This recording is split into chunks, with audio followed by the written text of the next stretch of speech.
ನ್ಯಾಯವೇ ದೇವರು ಸಿನಿಮಾದಲ್ಲಿ ಮನುಷ್ಯ ಜೀವನ ನಡೆಸೋಕ್ಕೆ 6 ತತ್ವಗಳನ್ನು ಹೇಳ್ತೀನಿ ಅಂತ ಅಶ್ವಥ್ ಅವರು ರಾಜ್ಕುಮಾರ್ ಅವ್ರಿಗೆ ಹೇಳ್ತಾ ಇರ್ತಾರೆ. 3 ತತ್ವಗಳನ್ನು ಡಿಸ್ಕಸ್ ಮಾಡಿದ್ದೆ, ಇವತ್ತು 4ನೇಯದ್ದು. ಬಂಧುಗಳಲ್ಲೇ ಆಗಲಿ ಮಿತ್ರರಲ್ಲೇ ಆಗಲಿ ಅಳತೆ ನೋಡಿ ಸಲಿಗೆ ಬೆಳೆಸ್ತು ಅಂತಂದರೆ ವಿಶ್ವಾಸ ಶಾಶ್ವತವಾಗಿರುತ್ತೆ ಅನ್ನೋದು ಅವರು ಹೇಳೋ 4ನೇ ತತ್ವ. ಇದೊಂದು ನುಡಿಗಟ್ಟು.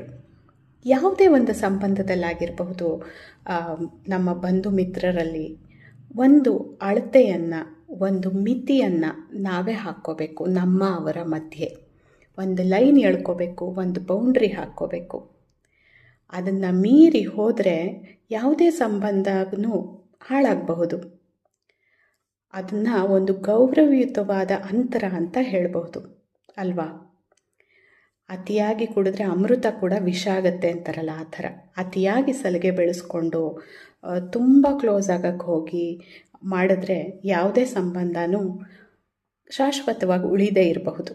ಇದು ಬಂಧು ಮಿತ್ರರಲ್ಲಾಗಿರ್ಬಹುದು, ಗಂಡ ಹೆಂಡತಿನಲ್ಲಾಗಿರ್ಬೋದು, ಕ್ಲೋಸ್ ಫ್ರೆಂಡ್ಸ್ ಆಗಿರ್ಬೋದು, ಎಲ್ಲ ಸಂಬಂಧಕ್ಕೂ ಇದು ಅನ್ವಯಿಸುತ್ತೆ ಅಲ್ವಾ? ಎಷ್ಟು ಒಳ್ಳೆಯ ತತ್ವ. ಇದನ್ನು ನೆನಪಲ್ಲಿಟ್ಕೊಳ್ಳೋಣ, ಒಂದು ಮಿತಿಯಲ್ಲಿರೋಣ, ಎಲ್ಲ ಸಂಬಂಧಗಳನ್ನು ಚೆನ್ನಾಗಿಟ್ಕೊಳ್ಳೋಣ.